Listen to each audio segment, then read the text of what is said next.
and welcome back to my Brixton Kitchen series for Video Jug. In today's episode I'm going to be doing my signature dessert, which is a rum trifle, and it's a hybrid dessert. It's a mixture of British, French and Caribbean, the Caribbean influence obviously coming from Brixton and the market and the Caribbean community that live here. So let's get started.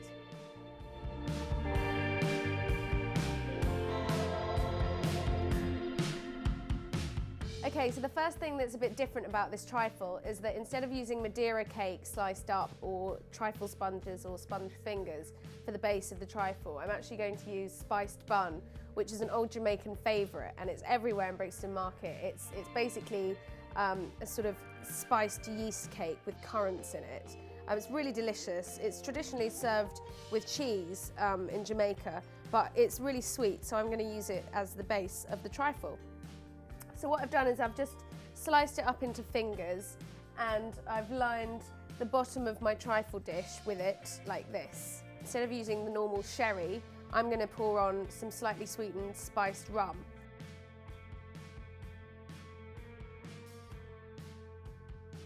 If you want any more information on the ingredients in this, then just go to the description box. Now this is going to pack a bit of an alcoholic punch, so just going to let that soak in.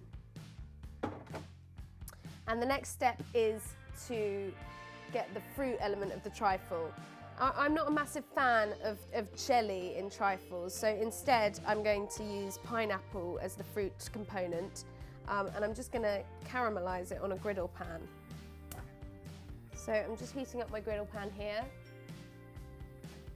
And what happens when you cook pineapple like this on the griddle is that all the sugar in it caramelises, and it goes a kind of very rich, very sticky, very golden texture, and it intensifies the sweetness and the flavour, so it works really well in something like a trifle when it's cooled down.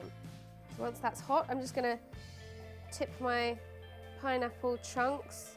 I've used fresh pineapple. To see more recipes like this, just hit the subscribe button. I'm just going to grate a little bit of nutmeg over here, just for a bit of extra spice. So you want to keep cooking this until the pineapple softens and goes a deeper golden colour, and you start to notice kind of dark golden lines from the griddle pan.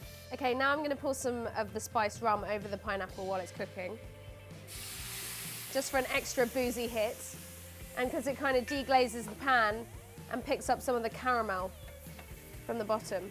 Now this is finished cooking, I'm just going to put it onto a plate to help it cool, get it out of that hot pan.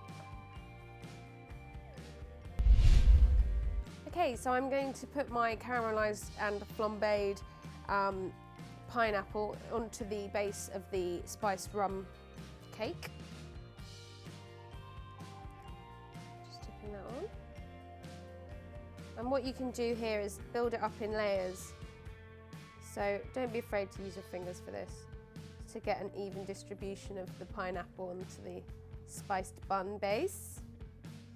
So I'm going to do that, and then for ease I'm using some shop-bought custard, because really it's, you know, it's fine, and it just saves a lot of time. So I'm going to do a layer of custard on top. And this is not a low-fat, healthy option. It's definitely a dish for a party.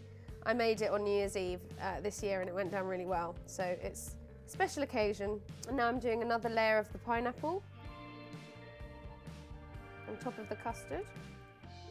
Then I'm just going to pour the rest of the custard on top of the pineapple.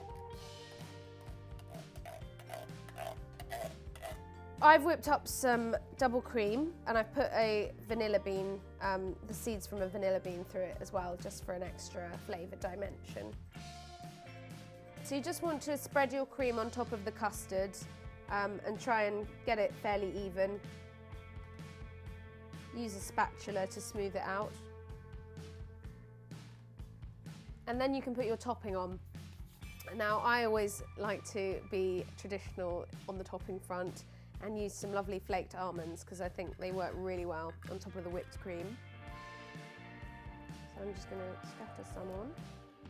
I've toasted these very briefly in a hot frying pan.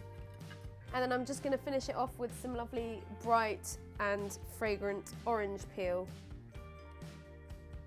Just scattered on top, which again goes really well with the rum and the spiced flavours of the spice bun base. Okay, so that's it, my spiced rum barbar trifle. All that's left to do now is just put it in the fridge for a couple of hours to bring all the flavours together and chill it down. But before we do that, I'm just going to have a quick try to make sure everything's okay.